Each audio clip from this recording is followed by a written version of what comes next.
দেখো, এই short class 6 এর 1 নম্বরের এরকম 6টা শর্ট প্রশ্ন তোমাদের দেবে পরীক্ষায়। 1 নম্বরের 6টা প্রশ্ন আসবে। তো দেখো, একটা মডেল কোশ্চেন সেট তৈরি করে দেওয়া হলো। কিভাবে সমাধান করছি দেখো। এক অংশ সমান কত?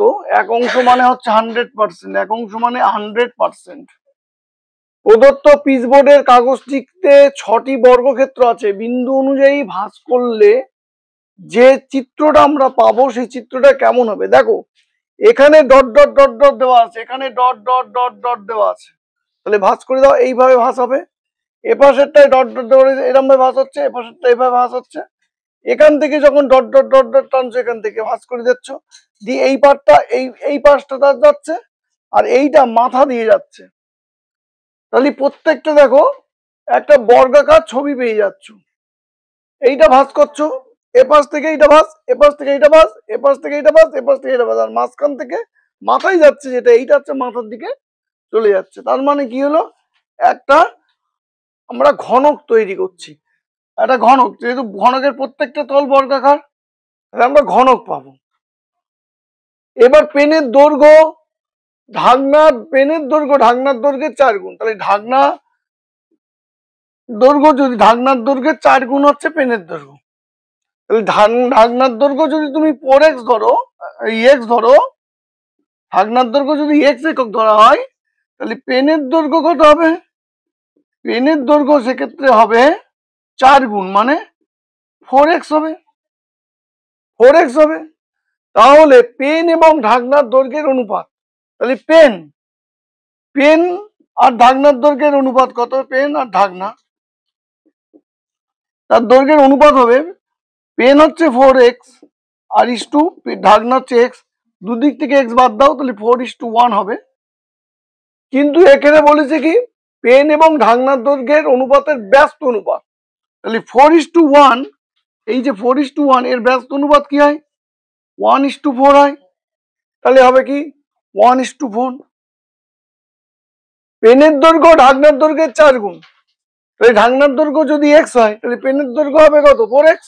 তাহলে পেন ইস্টু ঢাকনা কত হবে? 4x:x।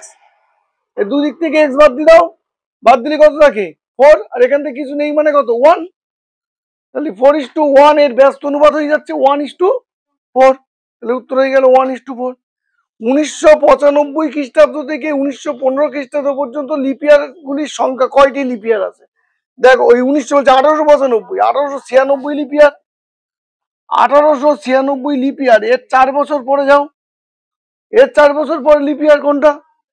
2000 সাল। কিন্তু 2000 সাল তো লিপিয়ার নয়। 2000 কি লিপিয়ার? কেন? হ্যাঁ, 2000 সাল লিপিয়ার হবে তো।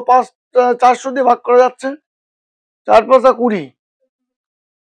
হ্যাঁ যাচ্ছে। তা 2000 সাল লিপিয়ার, অবশ্যই 2000 সাল লিপিয়ার হবে।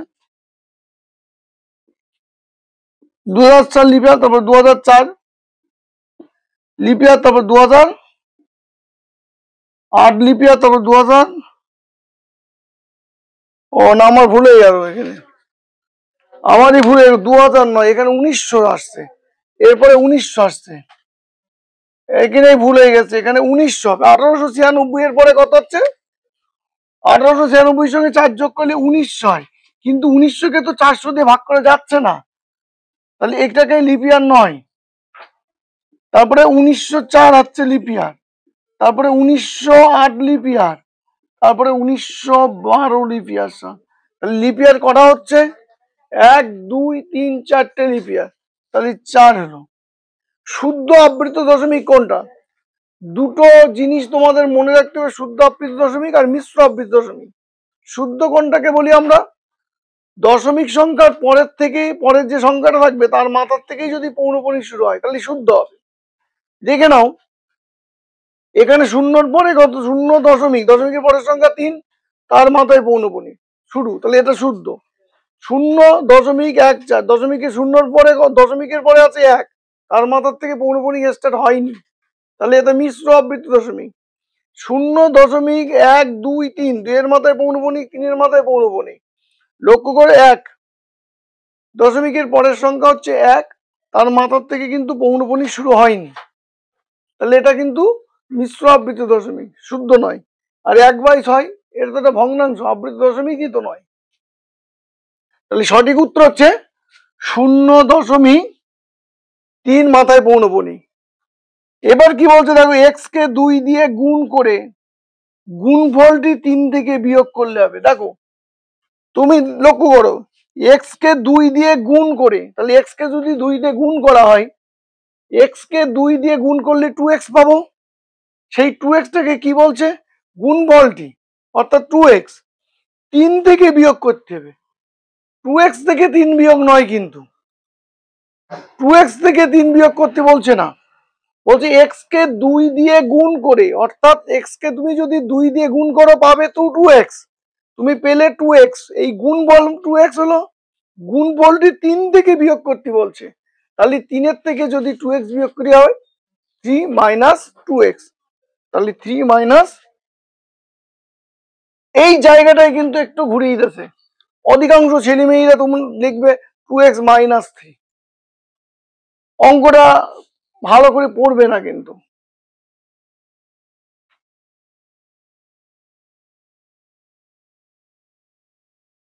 এক অংশ, দেখো এক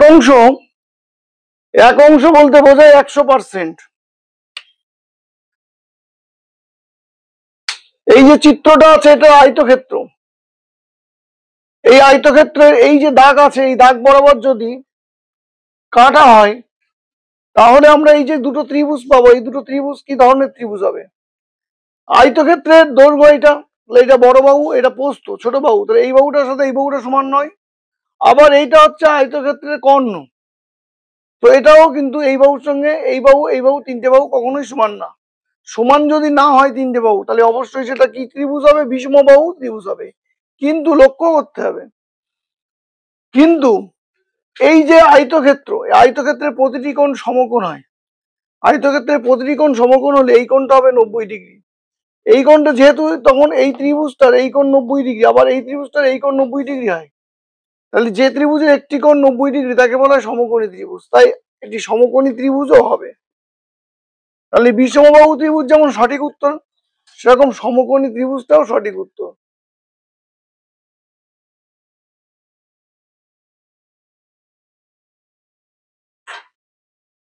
চব্বিশ, 36, 54 এর গসাগু দেখো, 24, 36, 54 এর গসাগু করবো। প্রথমে 2 দিয়ে দাও, 12 দুগুণ 24, 18 দুগুণ 36, 27 দুগুণ 54। এবার 3 দিয়ে দাও, 3 এ 4 12, 3 6 18, 3 নং 27। এবার এমন কোন সংখ্যা নেই যে সংখ্যা দিয়ে 4, 6, 9 কে একসঙ্গে 3টে বিভাজ্য হবে। তাহলে গসাগু হবে কত? তাহলে গসাগু হবে 2 গুণ 3, 3 দুগুণ 6। তাহলে সঠিক উত্তর অপশন বি। 4.9:2 অনুপাতে প্রকাশ করতে হবে 8.4, তো ভগ্নাংশে প্রকাশ করে দাও 49/84। এখান থেকে দশমিক তোলার জন্য নিচে 10 গুণ, আর এখান থেকে দশমিক তোলার জন্য উপরে 10 গুণ, অর্থাৎ দশমিকের পরে যেহেতু একটা সংখ্যা আছে তাই 10 দিয়ে গুণ করতে হবে। 0 0 কেটে দাও, 7 দিয়ে কাটো, 7 7 49, 7 12 84, তাহলে 7/12 অনুপাত করলে হবে 7:12, 7:12 হবে। তাহলে 7:12 অপশন ডি সঠিক উত্তর।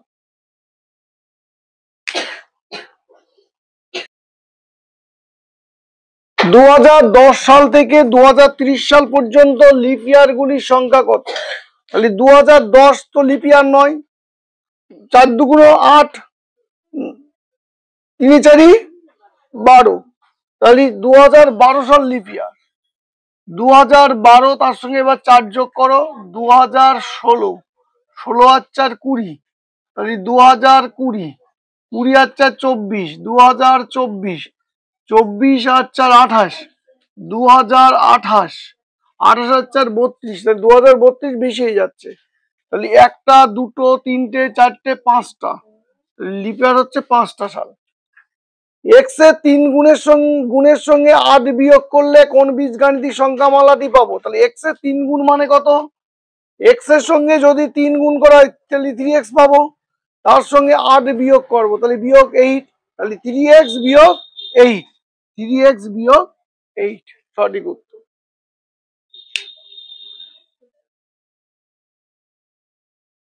তিনটি মৌলিক সংখ্যার গসাগু কত? তিনটে যদি মৌলিক সংখ্যা নাও, যেমন ধরো মৌলিক সংখ্যা নিলে তুমি 2, একটা মৌলিক সংখ্যা 3, আর একটা মৌলিক সংখ্যা নিলে 5, তাহলে তিনটে মৌলিক সংখ্যা যদি তুমি গসাগু করো তাহলে গসাগু কত হবে? অবশ্যই 1 আসবে। আমরা জানি দুটি মৌলিক সংখ্যার গসাগু 1, তাহলে তিনটে মৌলিক সংখ্যারও গসাগু 1 হবে, চারটি মৌলিক সংখ্যারও গসাগু কত হবে? ওই একই আসবে।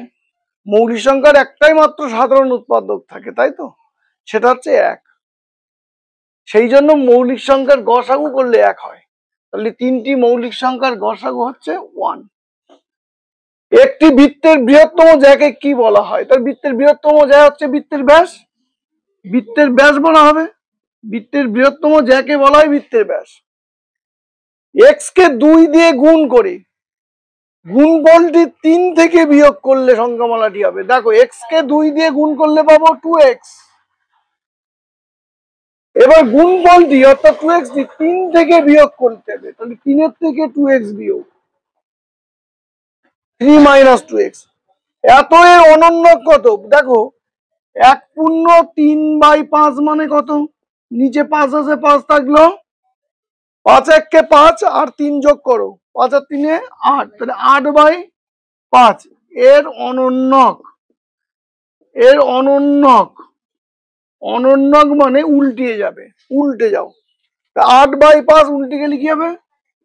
5/8। তাহলে নির্ণেয় অনন্য হচ্ছে, নির্ণেয়